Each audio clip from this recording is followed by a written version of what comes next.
할렐루야. 오늘 저는 4월 총주제 말씀 그대로 엘리 엘리 라박 사박다니 하나님이 어찌하여 나를 버리셨나이까, 이런 총주제 말씀으로 오늘은 평안하냐, 이런 주제입니다. 자, 첫째 주에 저는 호산나 이런 설교를 했습니다. 무슨 설교라고요? 호산나, 우리를 구원하소서, 이런 뜻입니다. 예수님이 예루살렘에 입성하셨을 때에 많은 사람들이 호산나 하며 환영을 했습니다. 예수님은 백마를 타고 입성하거나 그리고 준마를 타고 입성한 것이 아니라 스가랴서에 있는 말씀 그대로 나귀 새끼를 타고 올라가셨습니다. 즉 겸손의 왕으로 섬기러 오신 것을 표현하기 때문입니다.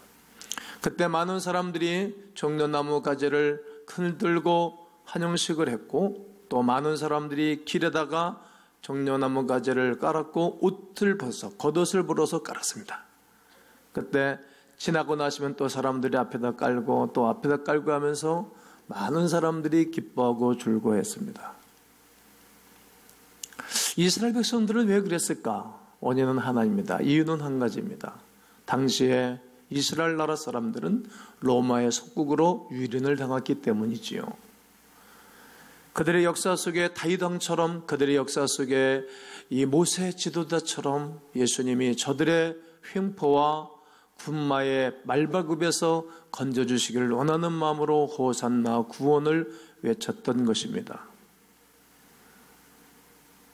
그러나 주님은 그때 당시에 사람들의 환호와 그때 당시에 사람들의 의지와는 상관이 없이 예수님의 예루살렘 성에 올라가서 성전 척결 운동을 하시고 교회를 만민이 기도하는 집으로, 그리고 하나님 말씀이 선포되는 집으로 제정하시면서 온 인류가 성전 되시는 그리스도 예수를 통하여 구원받을 진리를 증거하신 것입니다. 그리고 두 번째는 총주제인 말씀을 붙잡고 엘리 엘리 라박 사박다니 하나님 어찌하여 나를 버리셨나이까, 이 말씀을 증거하였습니다. 이 기도는, 이 외침은 예수님의 탄식이 아닙니다. 예수님의 고난을 말한 것이 아닙니다. 시편 22편 1절에 다윗은 하나님께 기도할 때에 어찌하여 내 기도에 응답하지 아시나이까, 그의 절규의 기도를 드리다가 중반쯤 가면 감사 기도가 나옵니다. 그리고 하나님께 감사 찬송으로 그의 시를 마치게 됩니다. 그리고 그 유명한 시인 22편에서 여호와는 나의 목자였다고, 원수의 목전에서 내게 상을 차려주시는 좋으신 하나님을 증거하였습니다. 그러니까 오늘 우리들이 하나님 앞에 탄식하며 낙심된 기도로, 우리는 그것으로 남는 그런 예수 그리스도의 기도가 아니라 이미 낙심과 어려움 가운데 있는 기도는 곧 하나님이 우리에게 영적인 잔치상을 차려주시는 분이십니다. 지난주에도 많은 믿음의 식구들이 응답받은 사례들과 하나님이 도와줬던 이야기들을 나누었습니다. 우리 교회는 아기 없는 사람들이 교회 와서 다 아기를 가졌죠. 제가 주례한 형제자매인데 아기가 안 생겼어요. 여인의 아기를 갖는 나팔관 하나가 망가지고 기능을 상실했어요. 하나도 남았는데 다 이 통로가 막혔어요. 담임 주치의가 수술을 한다 할지라도 해결될는지 알 수 없다라고, 장담할 수 없다고, 그리고 수술을 했어요. 제 기도를 받고 병원에 또 갔고, 수술을 한 이후에 병원에 갔더니 얼굴이 착 맥혀져 있고 그의 남편이 돌보고 있었어요. 그래서 저는 존심이 상했어요. 제가 수리하고 축복한 형제자매인데 늘 중보기도 하고 간구를 했답니다. 불과 한 2달 전입니다. 근데 지나간 철예배 전에 꼭 우리는 교육자 회의를 하고 이어서 리더 모임을 하는데, 리더 모임 하기 전에 제 방에 있다 내려가는데 엘리베이터 유층까지 내가 눌러서 올라온 줄 알았는데 그 집사님하고 다른 분 둘이 올라오셨어요. 기쁜 소식을 전해주는 거예요. 아기가 생긴 지 5주째가 됐다고. 우리의 탄식기도, 우리가 하나님 앞에 간구할 때에 이미 우리는 실망과 낙심 가운데 기도하지만 이미 하나님은 선물을 준비해 놓으신 것입니다. 예수님이 어찌하여 나를 버리셨나이까? 이렇게 간구한 기도는 힘이 들고 어렵고 낙심된 그런 기도가 아니라 하나님이 베풀어줄 은혜를 이미 찬양하고 경배하는 것입니다. 오직 사랑 안에 그리스도 예수의 거룩한 은혜와 영광이 또다시 우리에게 있기를 원합니다.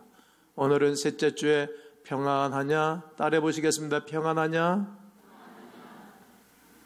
지구상의 국가들이 형성한 이후에 평화를 위하여 공식적인 회의를 약 2만여 회를 했다고 합니다. 그러나 평화는 없습니다. 전 세계는 반목과 미움 전쟁이 그치지 않고 있습니다. 시리아 폭격을 해가지고 또 어려워지고 있고, 또 시리아 폭격을 한 것처럼 평양에다가 폭격할 것이다, 이런 전쟁의 낭설이 흘러나오고 있습니다만 걱정하지 마십시오. 우리나라는 그렇게 쉽게 전쟁이 일어날 나라가 아니니까. 아멘 할 줄 알았는데 그렇게 걱정하지 마십시오. 틀림없이 안 일어납니다. 일어나면 하늘나라 가면 됩니다. 남북한이 베이스가 짧고 나라가 크지 않기 때문에 남북한 다 날아갑니다. 걱정할 필요 없어요. 일본까지 날아갈 거요. 두려울 필요 없어요. 그렇게 전쟁이 쉽게 나오는 전쟁이 아닙니다. 즉 우리가 평화를 원하지만 우리가 원하는 평화는 없습니다. 성도들도 평안이 없이 근심 가운데 살아가는 분들이 가끔 많이 있습니다.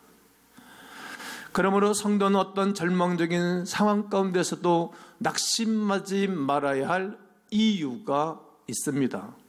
절망적인 그때도 희망이 있기 때문입니다. 그 희망이 어디서부터 오는 줄 아십니까?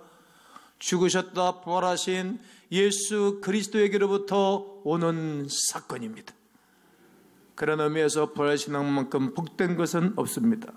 부활신앙이 있다면 어떤 고난도 질병도 극복할 수가 있기 때문입니다. 때가 되면 죽음은 내 자신에게도 현실이 될 것입니다.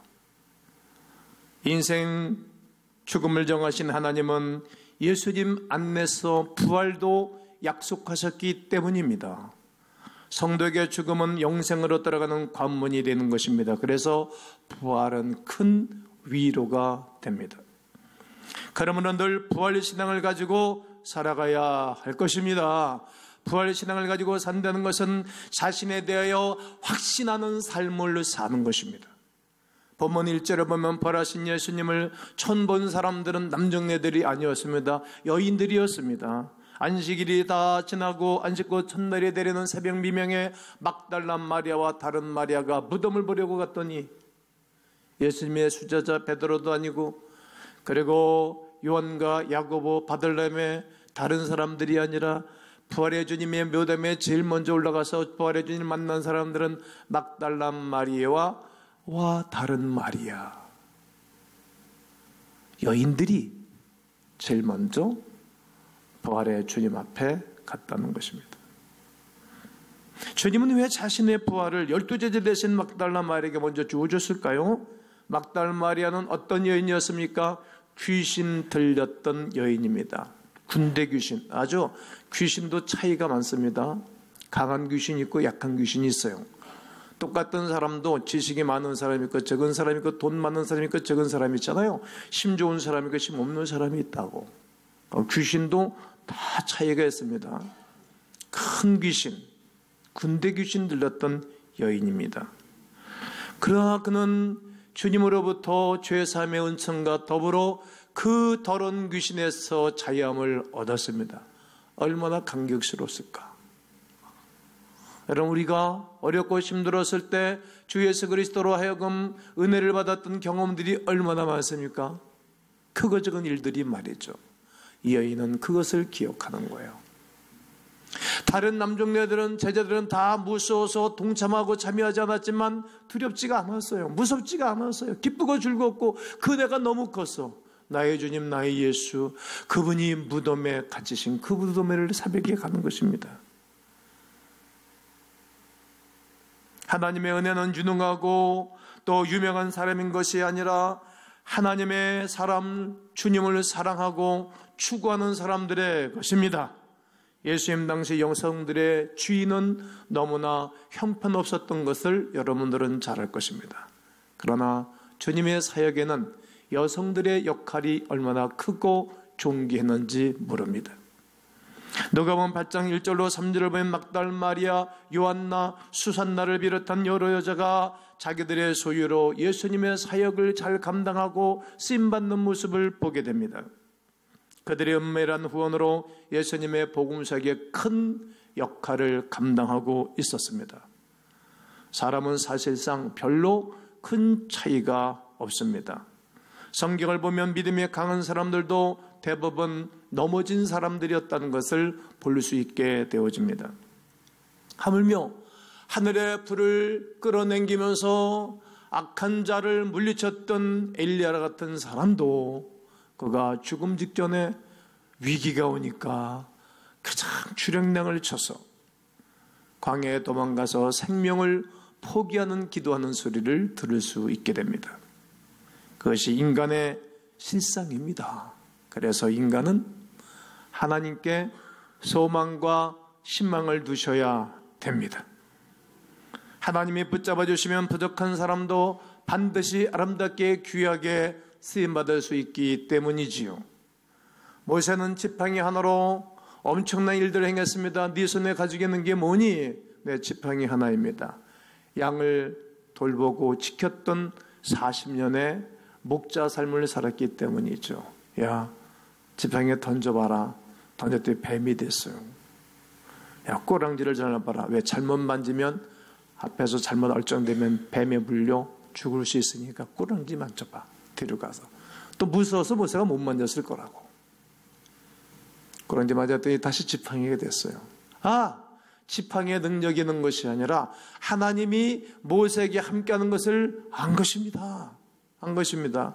그다음부터 그는 일평생 지팡이 하나 들고 홍해를 가르고 반석에서 물을 쏟고 거룩한 사역들을 감당했던 것입니다. 상가는 수많은 막대기 하나 가지고 600명의 블레셋 사람들을 물리쳤습니다. 서막대기 하나 붙잡고는 그의 삶을 살아갔다는 얘기죠.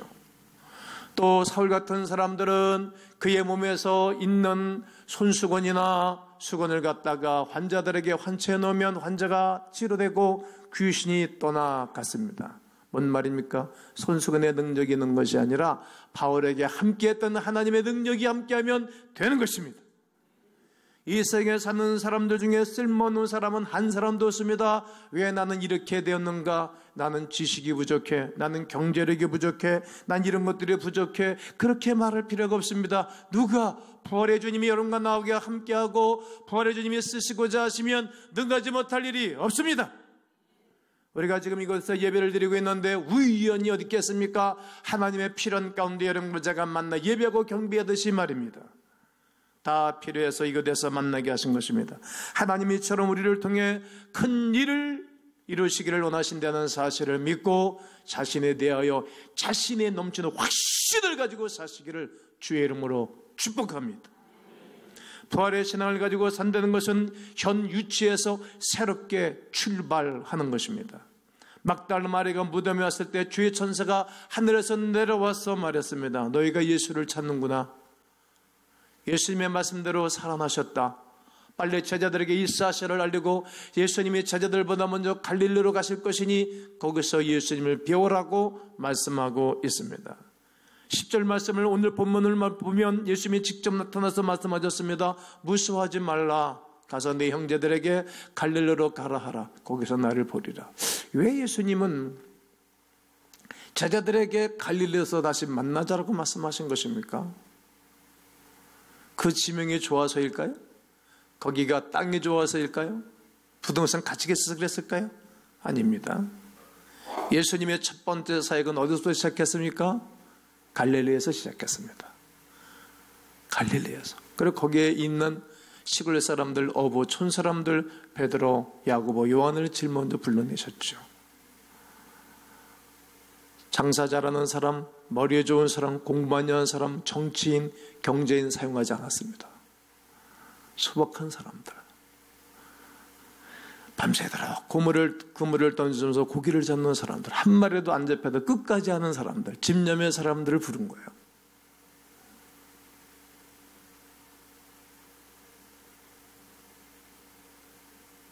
첫사랑 만난 그 장소에서 만나자는 거예요. 그 말은 첫사랑을 회복해야 되겠죠.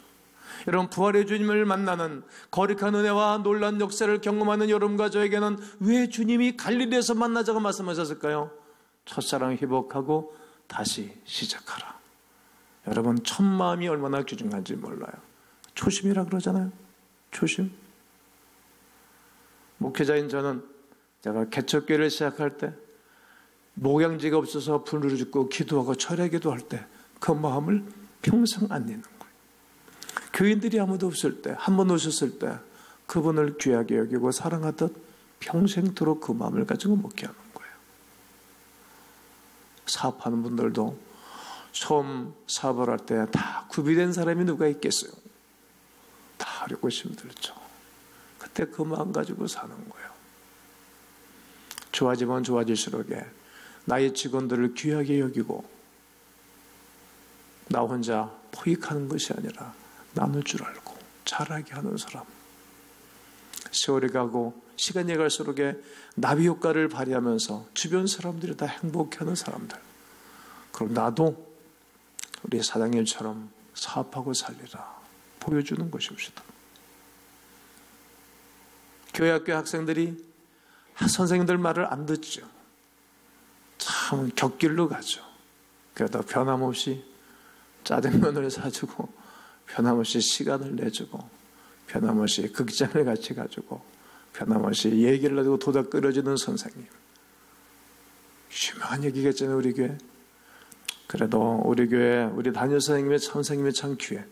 내가 엉망진창이고 선생님 약 많이 올리고 말 안 듣거든. 그런데 이 되면 내가 교회학교 선생님 되면 우리 안목의 선생님처럼 교회학교 선생님 될 거라고.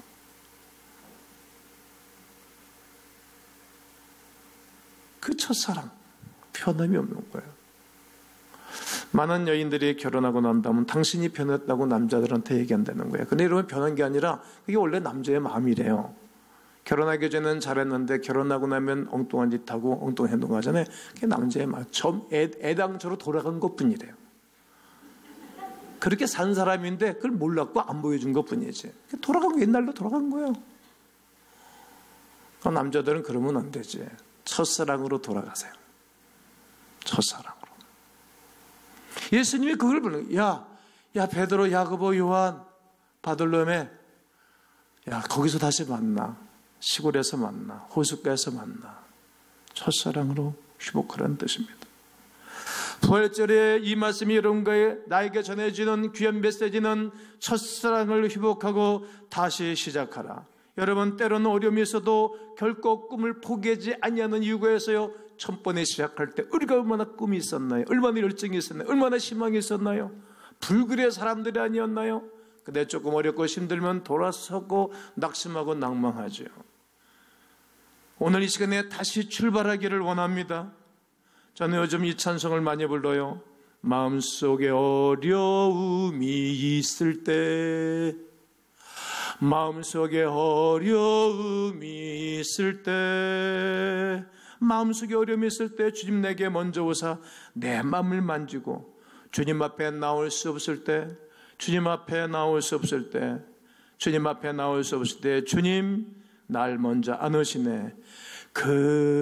그럼에도 불구하고 날 사랑하시는 내 하나님의 사랑은 나의 모든 걸 덮고, 그럼에도 불구하고 날 안아주시는 내 하나님을 부를 때 내 아버지라 부르죠. 내 아버지라 부르죠. 마음속에 어려움이 있을 때 누구든지 있어요. 그때 다시 돌아갈 곳이 있어요.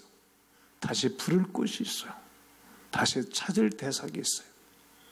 부활의 주님을 다시 찾을 수 있어요. 부활의 주님을 다시 만날 수 있어요. 부활의 주님을 간구할 수가 있어요. 그러므로 이미 늦었다고 생각될 때에도 포기하지 않을 이유가 여기 있습니다. 하지도 않고 끝났다고 좌절해서도 안 될 것입니다. 나의 탓, 환경 탓, 경제 탓이라고 돌릴 수도 없습니다. 실력이 없어서 그렇다고 말할 수도 없습니다. 지금 또다시 시작하면 얼마든지 길이 있고 얼마든지 방법이 있고 얼마든지 소망이 있습니다. 하나님은 당신의 자녀들이 환경을 탓하지 않고 꿈을 가지고 분발하며 살려고 다시 잠시 고난도 허락하신다는 사실을 기억하셔야 됩니다. 잠시 이면하시는 것처럼 축복을 보내두기도 하십니다. 그러나 반드시 축복의 자판을 준비하고 계신다는 것을 믿어야 될 것입니다. 그러므로 고난 중에도 원망과 불평을 믿음으로 이겨내시기를 기대하시는 하나님의 마음을 오늘 알게 되기를 바랍니다. 또 아버지 하나님을 향한 꿈으로 새롭게 일을 시작하시는 여러분들이 되기를 바랍니다. 2017년 부활절 이 귀한 날 예배에는 주여 내가 죽은 꿈이, 죽은 생명이, 죽은 비전이 다시 부활의 주님과 함께 살아나게 하여 주옵시고 첫사랑과 첫은혜가 회복되게 하여 주옵소서. 부활의 신앙을 가지고 산다는 것은 기쁨과 평강으로 사는 것입니다. 본문 8절에 보면 부활의 기쁜 소식을 들은 그들에게 빨리 가서 복음을 전하라. 무서움과 기쁨이 교차하고 있습니다. 무서움이 왔어요. 그 다음에 기쁨이 온 것입니다. 그때 나타나서 주님이 하신 말씀이 평안하냐? 부르시고 무서워하지 말아라 말씀하셨어요. 기쁨과 두려움과 기쁨이 교차하고 있어요. 늘 우리 생각과 우리 마음과 우리 환경 속에 늘 공존하고 있어요. 두 날갯짓을 함으로 피상하는 독수리처럼 늘 함께하고 있다는 거예요. 축복과 저주가 공존하고 있다는 거예요. 믿음과 불신앙이 공존하고 있어요. 기쁨과 슬픔이 공존하고 있어요. 우리는 어떻게 할 것인가? 방법이 없어요. 벌하신 그리스도를 붙잡는 거예요. 이 장면은 부활의 믿음을 가지고 기쁨과 평안이 넘치는 삶을 살아야 한다는 것을 교훈하고 있는 것입니다. 우리가 부활절을 지날 때 너무 무겁게 지날 때도 있어요. 그런데 왜 그럴까 생각해보면 그리스도 예수께서 나를 위해서 죽으셨다. 6시간여 동안의 십자가 달려서 고난당하셨다. 이것만 생각하면 우리가 무거워져요. 창사집 가가지고 웃고 소리치는 사람 없듯이 말이에요. 그러나 그것은 전주곡이에요. 전주곡.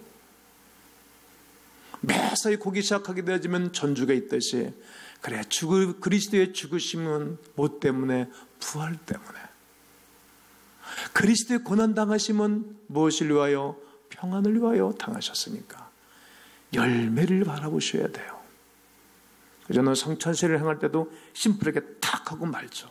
성찬식 할 때 늘 찔찔댈 수 없잖아요.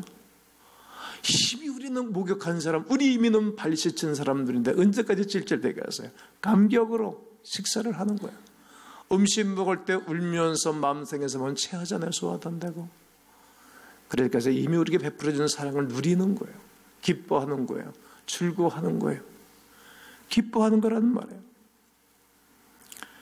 예수님의 죽음의 진정한 의미를 퇴색시키는 것입니다. 예수님의 죽음은 우리를 죄에서 해방시키기 위해 오셨고 부활의 큰 감격을 받은 거룩한 백성들은 기쁨으로 살아가는 거예요. 우리에게는 보편적으로 제가 그렇게 컨셉을 했죠. 밝고 따뜻하게. 여름에는 더위에는 시원하고 겨울에는 훈훈하게. 그리고 목사도 행복하게. 교인들도 행복하게. 찔찔대는 건 싫어하는 거예요. 왜? 주임도 싫어하는 거예요. 저는 기도할 때 막 잘못했어요. 용서해 주세요. 공예회 때 그런 기도하면 막 싫은 거예요.